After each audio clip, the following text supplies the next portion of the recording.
Oh, yeah? Okay. Cheers and salutations. Welcome to Americans Learn. My name is Kit. Please be sure to like, comment, share, and subscribe and hit that ring bell notification. That way, all of you lovely, beautiful people are made aware when we upload new content. You guessed it upon our YouTube channel. And today, we got ourselves a fun video to check out. It is called, it's from Casual Geographic, Ruining Finding Nemo with Science Because I Can. And what better way to ruin everyone's, I don't know, favorite childhood movie? Because everything's been ruined. Everything's terrible now. Don't you remember? You know what? Here's the thing. If I could time travel back, if I could go back in time, I at least go back to 2019. I know. Some would say I'd go back further. No. 2019. 2019. That's when I would time travel back in time. There's some stuff I gotta warn a young Kit Cabello about. Not too young, but just enough so that boy knows what it is, what's what and what it is. That's all. Anyways, grab yourself a tasty snack, tasty beverage. Please support the original content creator. Let's enjoy this video in a 3, 2, and an uno. Shall we? Remember that time Disney made a kids movie where a man's wife and children get violently ripped off the census and his only remaining son is left physically disabled, only for that same son to get kidnapped by a trafficker, and now the father has to travel hundreds of miles across predator-populated hoods with only the help of a severely mentally handicapped woman. Yeah, Finding Nemo is crazy. Yeah. I'm gonna destroy your favorite movie with science, and here's a challenge. Take a shot, or a hit, because 420. Every time a main character should have become a chalk outline. Your grandkids will be an AA at the end. So it starts with a barracuda clapping virtually Nemo's entire bloodline, and here's where we get our first problem. Barracuda don't eat clownfish or their eggs, but you know who do? Clownfish themselves. Clownfish have been known to spawn, kill, and eat their own eggs, so Nemo's mother would have been infinitely more of a threat to him than any barracuda could have been. No! To be fair, if you ask the clownfish how they like their eggs, they'd probably say unfertilized, because those and damaged ones are the ones they'd usually eat, i.e. the ones that wouldn't make it anyway. But that goes against my narrative, so I'm gonna disregard it. The other elephant to address is how clownfish breed. Clownfish are sequential hermaphrodites, where every clownfish is born a male, and the biggest, most him male will transition into a female when the opportunity arises. Such an opportunity would be if a hypothetical barracuda took the alpha female on a dinner date with Batman's parents. That is... I didn't know that. Void would get filled by the biggest male clownfish in the area, and his spot would get filled by the second biggest male, and the two would proceed to mate with each other. And since the only clownfish we see in the entire movie are father and son, I'll let you fill in those dots. Clownfish are the only fish that switch teams. The Asian sheepshead wrasse does the same, but in reverse. They go from female to male. Although with a face for radio, you will not see them on a movie poster. If Nemo and Marlin having the worst form of family therapy wasn't bad enough, there's a good chance Nemo wasn't ever even alive. What if I told you Nemo means no one in Latin? Which means the movie title makes the theory that Marlin married Itachi suddenly gained legs. He also could have been named after Captain Nemo from 20,000 Leagues Under the Sea. The scene with the giant squid always scared me. But that goes against my narrative, so I'm gonna disregard it. It's easy for facts to get lost in favor of a better story, and if you don't know where to look, you'd have no way of knowing. Like, you may have heard that the administration started putting tariffs on penguins. Now, personally, I think it's been good. It's long overdue. We need to hold Antarctica accountable. They've been getting away with stealing our money for far too long. Time those business chickens ponied up. They've had it too good for too long. Yes. But I gotta pretend to be partial. So that's why I'm working with Ground News. Ground News is an app and website developed by a former NASA engineer who did not like the way she'd seen information be used as a weapon and how news outlets tend to prey on their users' biases. And remember, if you think you're immune to bias, then you're exactly who they're looking for. But Ground News counters that by grabbing all the world's headlines in one place so you get the luxury of comparing coverage. There's no tunnel vision here. With Ground News, you can get the full picture and truly be informed. Like with the whole penguin taxation. Here you can see it was covered by 435 sources, and in terms of bias distribution, 36% were relatively center, with 40 and 24% left and right leaning respectively. You can also see that 82% of sources were marked as highly factual. Not too bad. And additionally, with the comparison feature, you can see that left literature mocked the policy for placing 10% imposts on islands only populated by penguins and pinnipeds, and right writers defended the tariffs, highlighting benefits and even a possible boon for the economy, as the overall tariffs have raised US duty imports to the highest seen in a century. And that's the great thing about Ground News. My penguin prejudice had me convinced I was on the right side of history, but after looking deeper, I don't think this is about... My advice is always double check your sources. Look at every single perspective and point of view. The world is not a liberal college campus, okay? Not a safe space, and that goes for everybody, no matter where you stand politically. Be open-minded and question everything, okay? Just don't be part of, I'm with this one tribe and I will never think differently. No, question everything. Question everything. Look at different perspectives and points of view. I know things might seem bleak and grimdark, but controversial statement here. We all actually have a lot more in common than we realize. So maybe if we work together, things will be different. Maybe. Penguins at all. Also, the blind spot feature shifts your crosshairs to stories one side may have left out, such as climate change and non-native species making life veteran difficulty for native fish. So, if you're chronically online and would like ground news in your toolkit, if you use my link, you'll get 40% off the same $5 a month Vantage plan I'm using. Make sure you go to groundnews.com/casualgeo or use the QR code on screen to subscribe. And until you do, I'm controlling the narrative now. Nemo's mom passed tense to progeny, and his father's going Marlin to Marlene as soon as he gets off screen. Alright, so Nemo is going to school, and when we get there, we meet these guys. And I remember, as a kid, I was not sure what Pearl was. Well, she's a young flapjack octopus. They're remarkably adorable in real life. Problem is, if this were real life, she'd be a lot less cute. The flapjack can be found in depths as far down as 1,500 meters, or 100 meters short of a mile, or about 3.5 Empire State Buildings. And since his pink propeller hat can withstand crushing pressure, if she existed where Nemo could see her, she would be turned into disfigured mush. Think about how getting pulled out of their habitat turns a normal-looking blobfish into a deflated, misshapen whale fetus. That's a whole course that got memed. And Pearl being where the sun shines would reduce her to flamingo vomit. Also, at one point, Pearl says this about her arm. It's actually shorter than Hold on. Wait. Watermark. all my other tentacles. Well, octopus usually have one shorter arm called the hectocotylus, and its job is to deliver baby batter directly to the female, and in some species, it detaches for the female to swim off with like a Costco coitus card. In fact, the bedroom arm might have a mind of its own, since it can swim to the female, and it's believed it can even sense danger. So two things, Pearl's not a girl, and that is an indecency charge. And that's not the last time we go down that road either. Now we're gonna ignore the fact that flapjacks don't actually have a hectocotylus because that goes against my name. So after Nemo sees his first pink slip, we then meet Mr. Ray. Not to be confused with the op of the Irwins, because Steve wouldn't even want that, but also because Mr. Ray is a R.I.P. Steve. manta ray, non-venomous And yes, this watermark I'm going to have up there because, look, we're showing some scenes from Finding Nemo. Gotta do it to stay a step ahead of the copyright strikes. and completely harmless. Now I don't know if they did this on purpose, but they chose arguably the smartest fish in the ocean to be their teacher. Manta rays are considered the most intelligent, with the largest brain to body ratio of any fish. The overachieving aquatic placemat is apparently capable of problem solving and advanced communication. They're also self-aware, with more than one occasion of a manta ray checking itself out in a mirror, and they were even caught waving and blowing bubbles at their own reflection. And just for reference, that's not how they'd react to another manta. Some mantas have even been on record asking divers for help removing hooks, so yeah, makes sense this one would have a teaching degree. Anyway, I wasn't aware that there was. Hey, you know what? Hey, life will surprise you. Because there's a lot of smart animals out there: chimpanzees, bonobos, dolphins, killer whales, octopi, and I guess now manta rays too. And don't forget crows and ravens. Never underestimate them. Mr. Ray gives the kids a marine magic carpet ride through the reef. Stop, right there. As a kid, it used to drive me crazy that I didn't know what that was. Years later, I have the answer.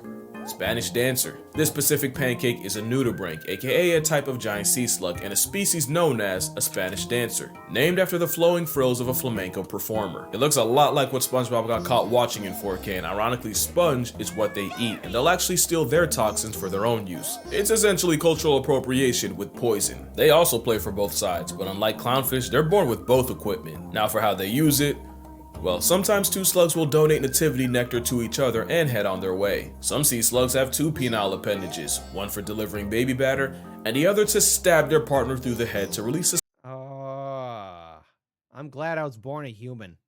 Watch, like one day when I do pass away, I'll be given a choice. Hey, what animal you want to be reincarnated as? I don't want to be reincarnated as a slug. Don't do this to me. substance believed to brainwash the receiver into accepting their love juice while internally rejecting that of a rival. How do Spanish dancers do it? I don't know. I honestly stopped looking because I can only read the words traumatic insemination so many times. Also in the movie, that specific dancer has a name. Canonically, it's Maria. Or I guess Mario. I guess both. So anyway, you know how the story goes. Eventually they get to the drop-off, the kids start doing the type of shit that got Harambe packed, and Nemo decides he really wants to live up to his name and gets himself kidnapped. His father tries to save him, but gets flashbanged by a camera. And yeah, that's accurate. A camera flash might not kill a fish, but it's severely disorienting and like a forced factory reset. That's why they say no flash photos in an aquarium. One time a tuna mistook a flash for a fish and proceeded to one-shot itself into the glass in front of several. Oh my god! Oh, what if... I see there's a whale shark there. Oh, what if that was a whale shark that did that? So I take it back. I guess it could have murked Marlin if it made him split his skull in a piece of coral. A little while after that, we get to Dory. She's a regal blue tang and a species of surgeonfish that gained a lot of clout from the movie. She's also venomous with a caudal spine that extends whenever the fish is stressed, meaning Dory has a built-in prison shiv. Not only can it cause severe pain and deep cuts, you're also liable to catch a nasty bacterial infection. That's why they're called surgeonfish, because they will cut you. Dory would... Yeah. Well, I'm not gonna look at this movie the same ever, right?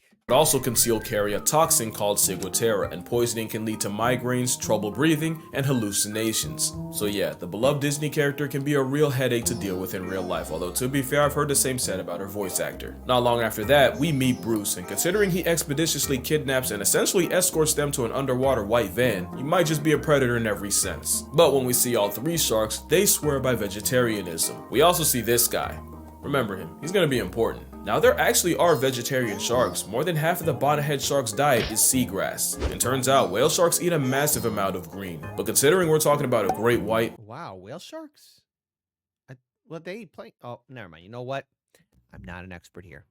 a hammerhead, and a mako. The only thing saving a clownfish and a blue tang is they're technically too small to even be worth the effort. Also, when Jaws cries about never knowing his father, it's because many sharks exhibit multiple paternity, where one litter can have several fathers. Shark Mommy's womb is like a baby batter bouillabaisse, where paternity is like a lottery system. That was really gross. I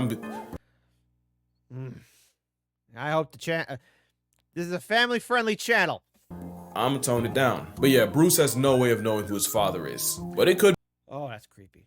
be worse. Baby sand tiger sharks will cannibalize their siblings while in utero, and we know that because one time a scientist tried to slide his hand inside a pregnant shark's nookie and almost got his finger bit off. Okay, so later on, Marlin and Dory decide to dive into God's blind spot. Now, ignoring the fact that the pressure should have popped their eyes out and pushed their organs out of their mouths, they nearly get sent to a Tupac concert by... Wait, if that thing lives at the bottom of the ocean, why is it coming up to the light? Wouldn't that mess up its pressure or blow it up? Anglerfish. Now, fun fact, if you watch the credits, that anglerfish lives a vorophilic wet dream when it gets swallowed by the little anxiety guppy from earlier. Funny thing is, it'd be the other way around. Anglerfish can distend their jaws and stomach and swallow prey physically bigger than they are. They extend so far that it inspired one man to pleasure himself with a dead anglerfish's stomach, which promptly sent him to the hospital.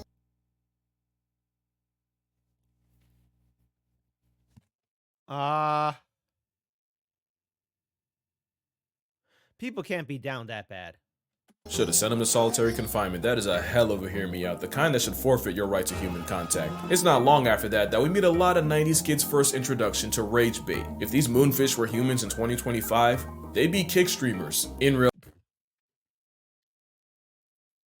Well, a lot of those kick streamers, Vitaly and Jean Shamali, Ramsey, Khalid, Ishmael, they going bye. Life, fish will use this shoaling strategy to intimidate predators using the hive mind method. On a large scale, it's pretty cool. It makes sharks swimming through them look like an etch-a-sketch. But when predators like tuna gang up on them, it turns the bait ball into a slaughter. Also, just a callback, the reflection of the sunlight off the prey's scales is exactly why a camera flash can make a tuna crash. That's so sad. Out, that is. Now let's talk about Nemo, because Buddy would have really become a no one before he ever saw his dad. Let me tell you about osmosis. No. So diffusion just means molecules will move from one area of high concentration to low concentration, and osmosis is that, but for water. Stay with me now. As a saltwater fish, Nemo would normally have a higher concentration of water inside him than outside, so high to low, water would leave him like his mother left the mortal plane. To avoid meeting her, Nemo would have to take in water while his kidneys work to pump the salt out. But put him in fresh water and the opposite happens. Now the concentration of water would be higher outside Nemo than inside, so high to low, Nemo would get internally waterboarded. So Nemo being being flushed in a freshwater sewage plant means he would not make the sequel, as his cells would swell and rupture and he'd get packed up by water poisoning. Also, fun fact, one line in this movie led to the deaths of thousands. You want to guess what it was? All drains lead to the ocean, kid. That's William Dafoe. You make fun of Dafoe, then you have got to go, go, go. Just like that, Disney sent countless amounts of pet fish to the gulag at the hands of dumbass little kids, and if I had fish at the time, I would have been one of them. It also inspired children to set their goldfish free in the wild. Giant Goliath goldfish is why you do not do that. It's a bug-eyed invasive that's basically a nuke to the natural habitat. Now, I'm not blaming the movie for this, but their hands aren't clean. The irony is, a movie about letting fish be turned a lot of wild fish into pets and a lot of pet fish into the wild. Anyway, back to the father. Eventually, they both get taken by a whale. And oh boy, there is a lot to unpack here. Stay with me now, that was a blue whale. Not only are they the biggest things alive ever, it takes so much energy for them to open their mouths, they only do it when they're guaranteed enough krill calories. Not only that, blue whales take in so much water in the process, we're talking 10,000 gallons or like 200 bathtubs. The effort it takes to carry all that means the blue whale can barely move. So yeah, Bluey would have been physically incapable of carrying them to Sydney. But even if they could, Nemo still would have come out of it an orphan. When blue whales hold all that water, they squeeze that water out with their tongue, and anything not water gets trapped in their baleen. It's how they filter feed, which means our fish friends would have been crushed to death by an 8,000 pound. Was that in a kids' show? Really? No. In their baleen. It's how they filter feed, which means our fish friends would have been crushed to death by an 8,000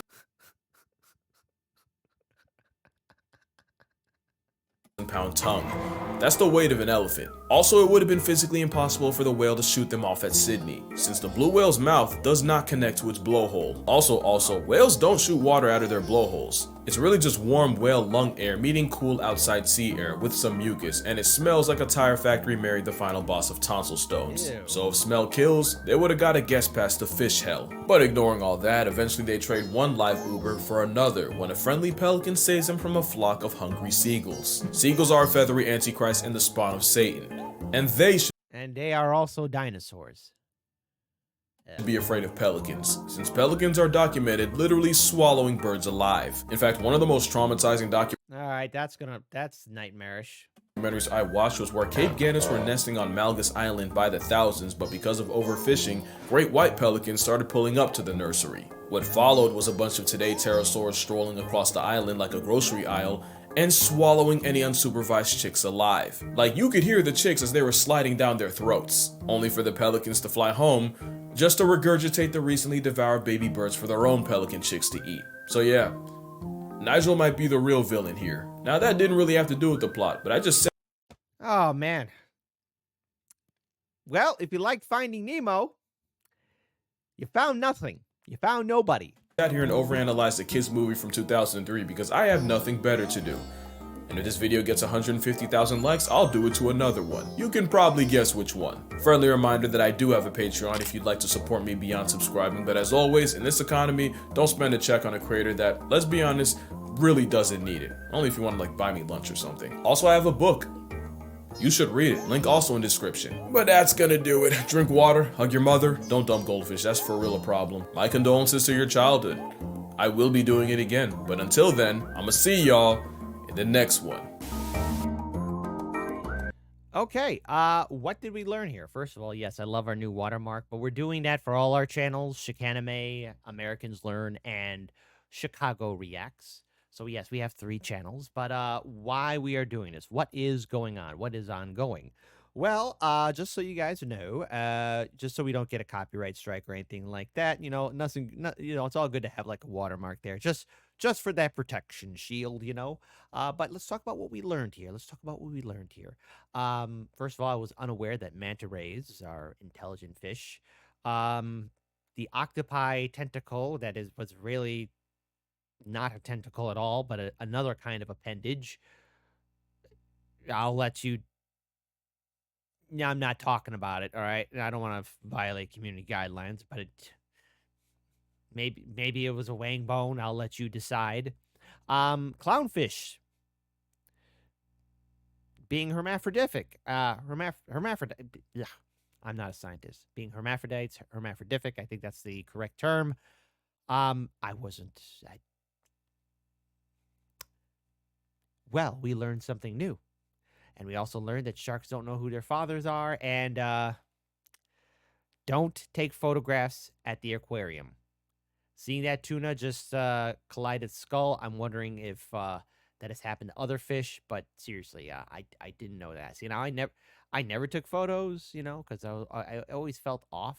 You be in an aquarium, you taking photos of these animals. But glad I never did, and I'm glad I didn't see that traumatic thing. So I'll first of all shout out again to Casual Geographic. I wasn't aware that he wrote a book, but hey, support the original content creator. It's the right thing to do. It's the one thing to do. The original link is in the video description box below. If this is the kind of content you guys like us checking out here for Americans Learn, please be sure to join in and give us your 2 cents. But also, yes, we are continuing on with our Hannibal series, Ancient Rome, our invasion, or Hannibal's invasion of the Roman Republic, and our glorious defense of the Republic. Because after all, we here at Americans Learn believe in getting our learn on, be it about the natural world, the ancient world, modern marvels, and all that good jazz. Take good care and peace.